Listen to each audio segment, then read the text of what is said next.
कृषी मंत्री दत्तात्रय भरणे यांनी आता करंजी परिसरामध्ये भेट दिलेली आहे, शेतकऱ्यांशी बातचीत केलेली आहे. ज्या शेतकऱ्यांशी बातचीत केली असे शेतकरी आपल्याबरोबर आहेत. या ठिकाणचे काही स्थानिक पदाधिकारी आहेत. काय चर्चा झाली, सकाळपासून शेतकरी थांबलेले होते. बरोबर. आता मंत्री महोदय आत्ताच एवढ्यात येऊन गेले आणि त्यांनी प्रशासनाला सरसकट पंचनामे करण्याचे सक्त आदेश दिलेले आहेत. काय चर्चा झाली, काय विचारलं? किती प्रमाणात पाऊस होता, पूर किती आला, किती नुकसान झाली, अशी त्यांनी सगळी माहिती. तेवढ्या मदतीत तुमची नुकसान भरपाई होणार आहे? आम्ही त्यांना विनंती केली बुवा, आता आम्हाला सरकारने अधिकाधिक मदत द्यावा बुवा. काय चर्चा झाली? चर्चा काही संदर्भात पुलाच्या संदर्भात झाली. काही पुला म्हणजे पूर्णपैकी खाली राहिले तर आणि पाणी बसत नाही त्या नदीमध्ये आणि त्याचं ओव्हरफ्लोमुळं बरंच शेतकऱ्यांचं नुकसान झालेलं आहे. काय बोलले ताई तुमच्याशी? काय विचारलं त्यांनी विचारलं तुमच्या समस्या काय आहे, सरसकट सगळ्यांचे पंचनामे करू. पण आमचं एवढं नुकसान झालंय, कारण डायरेक्ट आमच्या वावरातूनच नदीचं पात्रच तयार झालंय. झाडं डाळिंबाचे संत्र्याचे उपटून गेले. नाही, आमचं लक्ष्मीवाडी बरं डाळिंब संत्रा सगळं वाहून गेलंय. बरं पाईपलाईन फुटली, पुन्हा ठिबक सगळं अस्तव्यस्त झालंय. वावरात भले मोठमोठाले लाकडं आलेत वाहून. आणि शिवाय आता हे सोपं नाही एवढं आहे का, सोलर पण वाहून गेलं, परत शेततळं बुजून गेलं. सुरुवात कुठून करायची? नदीचं सगळं म्हणजे जमीनच जर नीट व्यवस्थित राहिली नाही तर आता हे करायचं कसं? काय विचारलं त्यांनी? तुला बोलले का तुझ्याशी? तुमची शेती नाही? शेती आमचीच आहे. 30 एकर शेती आमची. ते म्हणले करू मदत.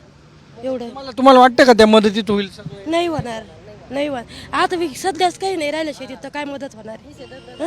दगड झालेत शेतीमध्ये, सगळं डाळिंब सगळं वाहून गेलंय. शेतीत काहीच नाही, म्हणजे जाऊन उत्पन्नच नाही राहिलं शेतीत काही. म्हणजे काहीच नाही राहिलं शेतीत, नुसतं सगळं गावातलं वाहून आलं. दगड धोंडे सगळे वाहून आले. आता isakal.com आहे देशातील नंबर 1 ची मराठी न्यूज वेबसाईट. प्रत्येक अपडेटसाठी isakal.com ला नक्की भेट द्या. नुसते दगड आले, काहीच नाही राहिलं शेतीत. शेतीत जावं म्हणून असं काही इच्छाच नाही राहिली शेतीत काम करायची. मग सगळी शेती आमची 30 एकर शेती. हा, आम्हाला या निमित्ताने वाटतं बुवा, सरकारने या पूरग्रस्त परिस्थितीत अतिवृष्टी जी झाली त्या सरकारलाही कर्जमाफी करण्याची योग्य वेळ आहे असं आम्हाला वाटतं बुवा. सरकारसाठी कर्जमाफीची ही अगदी योग्य वेळ आहे. पण शेतीचं वाळवण करावी अशी शेतकऱ्याच्या वतीने मी विनंती करतो शेतकऱ्यांना. कर्ज सरसगट केले, पण आता ज्याचं नुकसान झालंय त्यांचं काय? सरसगट पंचनाम्यात ज्याचं जास्त नुकसान झालंय त्याला काय भेटणार? तर ते आश्वासन देऊन गेलेत का खरंच करतील? वाटतं, विश्वास वाटतो का? नाही, पण आता तिने सरसगट पंचनामे केलेत. ज्याचं नुकसान झालंय त्याचं काय खरं? आता विषय असा आहे, सरसकट पंचनामे केले, पण आता याच्यात आमचं आहे का? आमच्या 27 एकरातलं जवळजवळ 20 एकर क्षेत्र बाधित झालंय. मग त्याला कोणी आता सरसकट कोणाचं 1 एकर गेलं तर तसं भरणार नाही ना. आणि आम्हाला आहे का, शेती करायची म्हणजे पहिले लाख रुपये प्रत्येक इथं टाकावं लागते. हे दगड माती सगळी, त्याचं काय करायचं? सगळे झाडं उपटून गेले.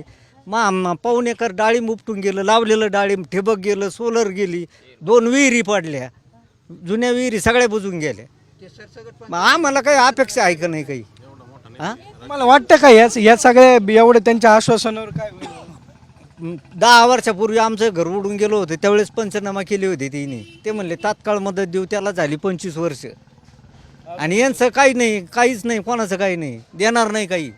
अधिकाऱ्याचं काम करणार आहेत. काय सरसकट पंचनाम्यामध्ये कुठलीही मदत मिळणार नाही.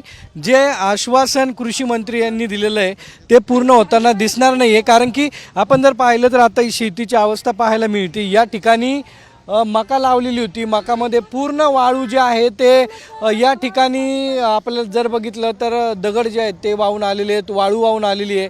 या ठिकाणी संत्र्यांचा बाग आहे तोही पूर्ण वाहून आलेला आहे. त्यामुळं ही शेती नीट करण्यासाठी मोठी मदत जी आहे ती शेतकऱ्याला लागणार आहे.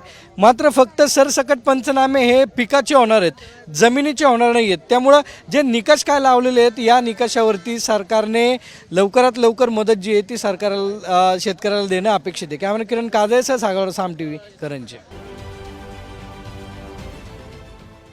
देश विदेशातील प्रत्येक घडामोडींचे लाईव्ह अपडेट मिळवण्यासाठी आता साम टीव्हीच्या सर्व सोशल मीडिया प्लॅटफॉर्मला लाईक, फॉलो आणि सबस्क्राईब करा. तसंच सर्व नोटिफिकेशनसाठी बेल आयकॉन प्रेस करायला विसरू नका.